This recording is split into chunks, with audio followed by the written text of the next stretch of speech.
L'élection partielle est déclenchée aujourd'hui dans Arthabasca et je vois un candidat là, tout le monde se pète les bretelles, ils vont tous être les meilleurs. Maintenant, il paraît que c'est au coude à coude entre le Parti québécois et le Parti conservateur. La CAQ n'a pas d'affaire là-dedans, mais les libéraux risquent de rebondir. On en parle avec notre collaborateur Frédéric Bérard, constitutionnaliste de son État. Comment tu vois ça, cette élection-là? Écoute, c'est lourd de signification. Hein? C'est pas juste une partielle banale comme on peut en voir souvent. Pourquoi? Parce qu'Éric Duhaime représente en quelque sorte un demi-million d'électeurs au Québec. Ni plus ni moins. Oui, c'est vrai, c'est pas rien. Faut pas l'oublier.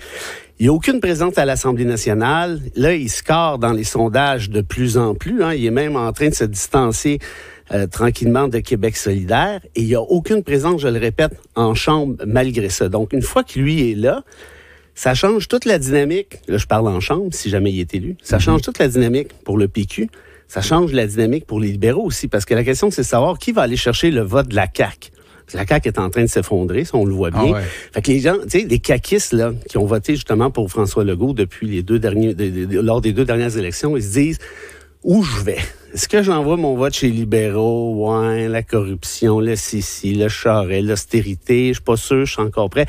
Le PQ, le référendum, pas trop sûr. Puis là, t'as Duhaime qui, écoute, il a flirté avec les complotistes pendant la pandémie, là, les anti-vax, il s'est gâté pas mal. Mais là, il a pris ses distances. Il s'éloigne, là, il a pris ses distances et écoute son discours, là. Moi, il me fait penser au discours de l'ADQ de Mario Dumont à la fin des années 90. Ben, c'est un collaborateur de Mario. Absolument. Il est né là, en fait, politiquement, ni plus ni moins. Et donc, c'est un retour à une responsabilité fiscale. Bon, évidemment, c'est un parti qui est à droite. Moi, t'as compris que je suis à gauche. Ça fait un petit bout de temps. Ouais? Ben, j'espère. Je t'ai déjà connu. Bérard et de gauche. Oui, voilà. Donc, mais, ceci dit, d'avoir un parti de droite assumé à l'Assemblée nationale, moi, je pense que c'est une bonne affaire. Hein? Tu as le PQ qui louvoie un peu vers le centre-droit, d'un point de vue d'anti, il est clairement droite, d'un point de vue économique, peut-être un petit peu plus à gauche, dépendamment. Avec les conservateurs, c'est clair. Et là, ça va forcer les libéraux de Rodriguez à se positionner aussi. Qu'est-ce qu'ils en pensent, eux autres? Est-ce qu'ils sont d'accord avec ce virage à droite-là ou non? Donc, bref, moi, je te dis que si Duhaime gagne, la dynamique change. Si c'est Boissonneau, évidemment, tant mieux pour le PQ. Ils seront rendus à 5 sièges, mais ça n'aura pas le même impact sur les plaques tectoniques, si tu veux, à l'Assemblée nationale. Ce qui, moi, suscite ma curiosité, c'est justement Boissonneau. C'est le Parti québécois. Parce que le Parti québécois trône en tête des sondages depuis un an à peu près, là. Ouais, là, il trône pas fort, à 1%. C'est plus année à année, mais c'est ça que j'allais dire, c'est que c'est intéressant de savoir ce que les libéraux vont faire, parce que c'était pas une alternative adéquate antérieurement. Arrive ce nouveau chef-là, c'est comme si les gens avaient besoin de quelque chose qui représente du renouveau, mais lui, il était à Ottawa, puis dans un vieux parti, mais il veut du renouveau. Ouais. C'est un peu comme Carney qui est devenu du renouveau. Ça, c'est exact. Moi, je te dirais, tu sais, quand Carney est débarqué, en fait, quand Trudeau est débarqué, moi, je pensais que c'était fini pour les libéraux fédéraux. Ils vont aller s'asseoir dans l'opposition pendant un bon 2 ans, 2 mandats. Merci puis bonsoir, puis on s'en parlera dans 8 ans peut-être. Là, Carney débarque, et là, tu vois, les scores qu'il a fait au Québec. Donc, les Québécois ont pardonné très rapidement aux libéraux fédéraux. Moi, je pensais qu'il était tanné de Trudeau, évidemment, mais je pensais qu'il était tanné de la marque libérale. Clairement, je me suis trompé, parce que, bon, évidemment, il y a un contexte très particulier. Hein, Trump qui débarque, les tarifs, les menaces d'annexion, le 51e État. Les gens se sont réfugiés vers Carney, surtout que Poilievre avait des allures de mini-Trump, ce qui ne l'a pas aidé, on se comprend bien, puis il s'est pas aidé lui-même, on s'entend là-dessus aussi. Donc ça pour te dire que là, la marque libérale... Par le Poilievre, là. Oui. Okay. La marque libérale est beaucoup moins maganée qu'on pensait. Et là, les Rodriguez, autant moi je pensais qu'elle allait se couler total et complet parce qu'elle avait été bien trop associée à Trudeau. Là, tu vois, avec Carney, regarde les scores du dernier sondage. La popularité de Carney au Québec, c'est 65%. C'est spectaculaire. Fait que ça pour dire que là, ce qui est en train de se passer, c'est qu'il y a du renouveau dans le vieux, peut-être juste en matière de perception, peut-être pas en matière de contenu, parce que Rodriguez, soyons honnêtes, n'a rien dit de très compromettant jusqu'à maintenant. Il a laissé ça flotter. Et c'est pour ça que je te dis, si Duhaime débarque à l'Assemblée nationale, là, ça va être une course à 3 à savoir qui va aller ramasser les votes de la CAQ. Ce serait intéressant qu'il soit à l'Assemblée nationale, en tout cas. Parce que tu l'as dit, il représente 500 000 personnes, c'est pas rien. Et dans d'autres pays, je sais que Christian Dufour, lui, dit qu'il tous les autres partis auraient dû lui donner ce siège-là, étant donné qu'il avait récolté 500 000 voix aux dernières élections, et il aurait eu une voix concrète en Chambre. Maintenant, la vraie vie, c'est pas comme ça que ça se passe. Attends une minute, parce que pendant longtemps, il y avait une tradition à Québec et à Ottawa où un chef de parti, tu le laisses passer. Oui, mais il y avait pas plusieurs partis à l'époque. C'est vrai qu'il y en avait beaucoup moins. Ça, t'as raison. Énormément moins, même, à vrai dire. Mais il y avait quand même cette espèce de galanterie qui n'existe plus. Ceci dit, la galanterie, c'est bien. Mais en même temps, est-ce que c'est tant démocratique que ça? Si toi, par exemple, t'es à Arthabasca, puis t'es un souverainiste pur et dur, tu veux pas voter pour Duhem. Tu veux que le PQ arrive avec son option. Tu comprends? Donc, la galanterie a ses limites, puis les limites, c'est justement comment je dirais, l'éthos, l'essence même de la démocratie. Surtout qu'en l'occurrence, là, on va voir l'état des forces. On le dit. La question se pose, est-ce que les libéraux, juste avec un nouveau chef, ont nettoyé la marque? Est-ce que le Parti québécois pourra résister à l'argument? Tu sais, on se retrouve libéraux puis Parti québécois en finale de la Coupe Stanley aux prochaines élections. Donc, ça risque d'être le cas. Qu'est-ce qui va arriver? Ils vont dire les mêmes choses qu'ils ont dites pendant 30 ans. Vous voulez faire un référendum? Vous allez le perdre. Non, on va faire un référendum, mais le meilleur ami du PLQ actuellement, c'est le PQ et sa promesse de référendum. Oui, c'est ça. Mais ceci dit, moi, si j'étais un libéral, je ferais attention avec la cassette du référendum. Là. Je commencerai pas la cassette tout de suite, là, parce qu'il reste 18 mois. Mais ça leur prend un programme parce qu'on sait pas.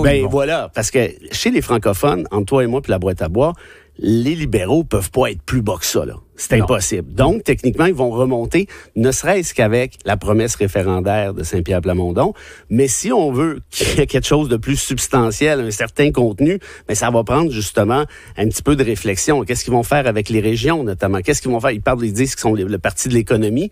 Moi, je suis de moins en moins sûr. Si t'arrives avec un gars comme Duhem, qui parle plus de fiscalité que d'économie à proprement parler, mais quand même, là, ils vont être obligés d'y aller avec du contenu propre et pas seulement faire des slogans. Alors, est-ce que tu serais en train d'enterrer la CAQ déjà? Parce que, tu sais, tu l'as vu avec les libéraux. Dans 6 mois, tout peut être changé, là, non? Oui, mais là, attends une minute. Je pense pas que M. Legault... ça, c'est deux choses. Si Justin Trudeau était demeuré en poste, je pense qu'il se faisait ramasser. Ah oui, une volée. Une volée. Alors, message pour François Legault, là, si vous voulez que la CAQ mange une claque... Mais supposons qu'il s'en va, là, puis que... Bon, mais maintenant, la question, c'est qui? Si t'as Guilbeault, je pense que les gens sont pas mal tannés de Guilbeault aussi. Ça clique notamment, je pense que c'est la dernière claque. Jean Barrette, ça a été un ministre épouvantable d'un point de vue immigration, d'un point de vue justice. Je ne m'entends même pas en parler. Fait qu'il reste quoi? Rien. Par contre, si t'as, passe-moi l'expression, un outsider, un gars qui débarque, connu du public, ce qui n'était pas le cas de Carney, cela dit, mais Carney quand même a débarqué avec Curriculum. Il avait géré la Banque d'Angleterre, géré la Banque du Canada. Tu sais, la Banque d'Angleterre en plein Brexit, là, quand même, c'est une expérience qui est intéressante quand t'en as un qui te menace de guerre tarifaire aux 2 secondes. Alors, si tu arrives avec une vedette peut-être médiatique, certains parlent de Mario Dumont, est-ce que là, ça change la dynamique? Est-ce que là, les gens oublient la guerre? Moi, je pense que oui. Moi, je pense que non, mais je dis pas qu'il veut y aller. Mais je pense qu'il y pense, par contre. Puis je te dis pourquoi, parce que... Combien ça donne un job de premier ministre? Toi, tu me ramènes ça tout le temps, l'argent. Non, mais combien ça donne? À peine, même pas 300 000 ou peut-être 300 floches. Combien ça donne ce qu'il fait là-bas à Québec? Tu le sais mieux que moi. Je le sais. C'est pas ça que je te dis qu'il sera pas premier ministre. Non, mais c'est pas juste une question d'argent. Dumont, il a commencé à faire de la politique, il est en maternelle, là, ou à peu près. Okay? Il est débarqué parce qu'il pouvait plus en faire, parce qu'on lui a montré la porte de sortie avec la DQ, si tu te souviens. Là, si tu lui dis, tu peux remplacer François Legault, tu deviens premier ministre, peut-être juste une couple de semaines, un peu le même truc que Carney a fait. Tu lances une élection, puis tu sais, Dumont, c'est le gars raisonnable. Moi, je veux dire, franchement, je pense qu'il gagnera. Parce que ça prend... c'est exactement la même logique dans tous les pays d'Occident. C'est ça, les élections maintenant. C'est plus comme avant. Ça se passe dans le téléphone. Ça se passe très rapidement. Souvent, les gens... Jean-Marc Léger dit souvent, ils se décident 2 jours avant. Puis quand ils sentent qu'il y a une espèce de vague, là, ils embarquent. Donc, si tu as quelqu'un qui est un outsider, quelqu'un qui n'est pas dans la gang, qui l'a peut-être déjà été, mais qui ne l'est plus, et puis il arrive, tu fais comme Carney. Tu dis, on va effacer l'endroit, et qu'on lui donne une chance. les gens n'ont pas voté pour les libéraux. Les gens ont voté pour Carney avec son CV. Surtout, Paul Poilievre, non, pas plus que ça. Ils ont surtout voté contre Trump, dans le fond. Oui, exactement. Et parce que, évidemment, Carney s'est présenté comme l'alternative, en quelque sorte, entre gros guillemets, à Trump. Est-ce que Dumont pourrait pas faire la même chose face, par exemple, à Plamondon, puis sa promesse référendaire? On veut pas de référendum. J'ai joué dans ce film-là. Je veux plus jouer là-dedans. Les libéraux, blablabli, blou-blu. Moi, je pense qu'il y aurait nécessairement une capacité à effacer peut-être l'ardoise. Peut-être pas aussi facilement parce que là, la menace référendaire, si je peux dire ça comme ça, de Plamondon n'est pas l'équivalente de la menace trumpiste de toute évidence. Ça n'a même rien à voir. Mais est-ce qu'il y aurait quand même un petit buzz? Moi, je pense que oui. Ah, il y en aura un. Ouais, en tout cas, on verra. C'est possible. Quelqu'un qui a le pouvoir. Regarde Drainville, ce qu'il a fait.